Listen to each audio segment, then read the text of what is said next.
Al igual que en esta plaza, Bernini utilizaría las deformaciones escenográficas en la escalera regia del Vaticano, 1665, disminuyendo a la vez la altura y la anchura desde la base hasta el final, con la idea de alargarla visualmente. Por último, en la cátedra de San Pedro, el colosal trono que cubre el ábside de la Basílica Vaticana no sólo acumuló volutas y figuras para producir la sensación de una visión celestial, sino que dispuso el impresionante recurso escenográfico del ventanal oval, cara a poniente, centrado por la paloma del espíritu, que envía su chorro de luz real a la nave en medio de los rayos que emanan de la talla dorada de su aureola. A fines del siglo XVII se produjo en Roma un retorno al manierismo, bajo el signo de lo colosal, por obra de Carlo Fontana y especialmente de Rainaldi.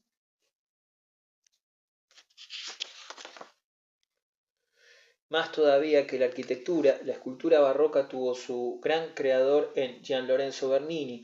perfecto conocedor de la escultura antigua, admirador y restaurador de obras helenísticas. El genial artista profundizó el sentido de la libertad de movimientos y del espacio circulante hasta lograr hacer de sus esculturas ya no estatuas, sino inestatuas, sus grupos de Eneas y Anquises, el rapto de Proserpina o Apolo y Dafne constituyen el más ambicioso estudio en estas dos direcciones. En comparación con la arquitectura y la escultura de la Roma barroca, la pintura, menos espectacular, desempeñó un pobre papel. Los artistas más cotizados fueron los boloñeses Ludovico y Agostino Carracci, de estilo ecléctico. Sus pinturas en la galería del Palacio Farnese, síntesis de la gracia de Rafael, la fuerza de Miguel Ángel, la luz de Correggio y el color de Tiziano, más que una calidad intrínseca, tienen el valor histórico de haber sido el modelo de centenares de salones principescos de Europa entera. De su arte convencional salió el de Albani, pintor de ilusiones bucólicas, en paisajes tamizados por una bella luz de ocaso. También se inspiró en los Carracci Guido Reni, sentimental pintor de santos, pero que se nos muestra más original en su techo de la Aurora, en la Galería Pallavicini, donde la mezcla de arquitectura y profundidad celeste, así como el manejo de las masas volantes, creó, en no menos proporción que la obra de los Carracci, un eficaz precedente. En efecto, los techos, bóvedas o cúpulas en que los muros parecían hundirse en el cielo, o bien aquellos en que escenográficamente se creaba una confusión entre la arquitectura real y el maravilloso mundo de las alturas, poblado de santos o de héroes, se convirtieron en un tema obligado del barroco. Tras Guido Reni, merecen recordarse el Terzino, excelente realista en los pormenores, y sobre todo Pietro da Cortona, imitado a fines del siglo por gran cantidad de pintores de techos para los jesuitas, tales como Basiccia en la iglesia del Gesù o el padre Andrea Pozzo en San Ignacio. Fuera de Roma, los demás países de Italia no respondieron fácilmente al arte de los papas. En Turín, el matemático y arquitecto padre Guarini lo aceptó como excusa para sus originalísimas creaciones de complicada disposición, en las que no tuvo reparo en emplear estructuras mecánicamente góticas, así como cúpulas islámicas de nervios entrelazados. La voluntad de trasladar a Castilla el ambicioso arte romano para mayor lustre de la monarquía de los Austria tiene su comienzo en la labor de Giovanni Battista Crescenzi en el Panteón de los Reyes del Escorial, 1617. Se trata de un recinto octogonal aplastado con cúpula oval, realizado en mármoles y bronces en un estilo que recuerda todavía al manierismo por sus formas severas, visibles también en el Palacio de Santa Cruz de Madrid. La severidad manierista se manifiesta asimismo en la obra inicial de Juan Gómez de Mora, que proyectó la Plaza Mayor de Madrid, al igual que había hecho Le Mercier en la Plaza Real de París, de acuerdo con el concepto de Fontana de considerar dicho elemento urbanístico como expresión del poder. En efecto, la plaza madrileña, iniciada en 1617, constituye un severo conjunto muy significativo en cuanto tiende a supeditar la vida común de los particulares al rígido designio absolutista de la realeza. Sin embargo, Gómez de Mora se abarrocaría al levantar para los jesuitas la monumental clerecía de Salamanca, inspirada en la iglesia romana del Jesús. El mismo arquitecto fue el creador del llamado estilo de placas, basado en el uso de formas rectangulares en saliente o entrante, dando lugar a ritmos en las fachadas, como por ejemplo en la iglesia de las Carmelitas Descalzas de Ávila, 1636. La aplicación del color a los exteriores alcanza gran brillantez en la casa Panadería de la Plaza Mayor de Madrid, obra de José Ximénez Donoso, 1672, que cubrió su fachada con pinturas de Sánchez Coelho entre elementos escultóricos movidos plenamente barrocos. Este tardío barroquismo evolucionó rápidamente hasta cristalizar en un arte llameante, complejo, vivo, emotivo. Si bien en Castilla o en Andalucía no se pensó en términos de espacio como en Roma, sino en términos de fantasmagoría visual, generalmente situada en el plano de las fachadas o los retablos. Sus grandes creadores fueron los Churriguera, de quienes tomó nombre el estilo churrigueresco, que adoptó como leitmotiv las columnas salomónicas puestas en circulación por Bernini. Si en el Palacio de Goyeneche, hoy Academia de San Fernando, José de Churriguera se nos muestra todavía como un rígido manierista, en el formidable retablo dorado de San Esteban de Salamanca, 1692, utiliza ya un estilo plenamente barroco. La escultura, vinculada por lo general a la clientela privada que dotaba las iglesias, se orientó claramente hacia el naturalismo popular y sólo aceptó del barroquismo cierto tratamiento superficial o formas de colocación, como el retablo a modo de escenario con que se presenta en el Hospital de la Caridad de Sevilla el Santo Entierro de Pedro Roldán, 1670. En efecto, Roldán y José Risueño, ambos andaluces, fueron dos escultores tentados por las actitudes teatrales y los efectos plásticos de los ropajes ahuecados y agitados por el viento. En pintura apenas se cultivó un verdadero barroquismo, notable por cierto en determinados especialistas, como Antolines, pintor de purísimas volando entre espectaculares celajes rodeados de angelillos. En Portugal, donde la severidad contrarreformista se manifiesta en San Roque y en San Vicente de Fora de Lisboa, o en la Cnova de Coimbra, el pleno barroquismo tomó cuerpo en su versión borrominesca en Nuestra Señora del Pilar, de Vilanova de Gaia, cerca de Oporto, con fachada alabiada y claustro circular. Tras este templo, numerosas iglesias portuguesas y brasileñas adoptaron las fachadas panzudas con frontón quebrado, campanarios gemelos de cúpula en cebolla y paramentos pictóricos en los que el tono grisáceo de la piedra se combina con el blanco o con los azulejos de color. En Valencia, el campanario prismático revestido de columnas salomónicas de Santa Catalina, obra de Joan Baptista Pinches, y multitud de campanarios y portadas del mismo tipo, acoplados a iglesias de nave única, con cúpula exteriormente revestida de cerámica azul, atestiguan la llegada de un barroquismo superficial. El mismo fenómeno se percibe en Cataluña, en la fachada de la Catedral de Gerona de Francesc Puig, proyectada al exterior por una escalinata colosal.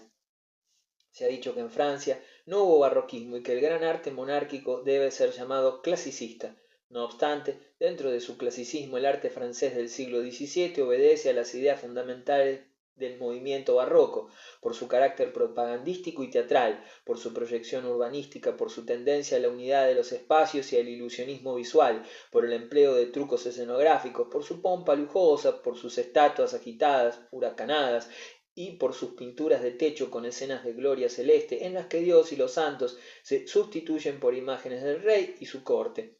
Su motivación profunda radica en el deseo de los soberanos franceses de arrebatar al pontificado su exclusivismo, en la objetivación física del poder y de la gloria.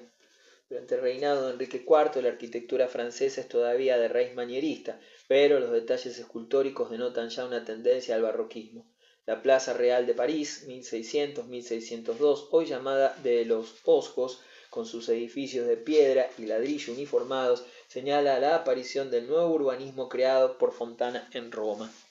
Bajo Richelieu y Mazarino, los propósitos políticos dominan la creación artística, vinculada directamente al poder por medio de la fundación de la academia. La grandeza, el orden y la simetría deben preponderar en los edificios públicos construidos según las normas de los tratadistas del manierismo, como Serlio, por ejemplo. Sin embargo, sus detalles, mascarones, carteles, frontones,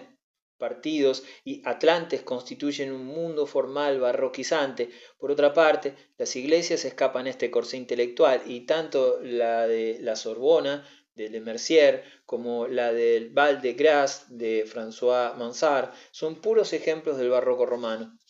En la segunda mitad del 600, el arte de Luis XIV estuvo sometido a la dictadura plástica de Lebrun, quien impuso un clasicismo muy radical en las fachadas de las construcciones cívicas, pero que dio alas al barroquismo en los interiores, en el mobiliario y en los jardines.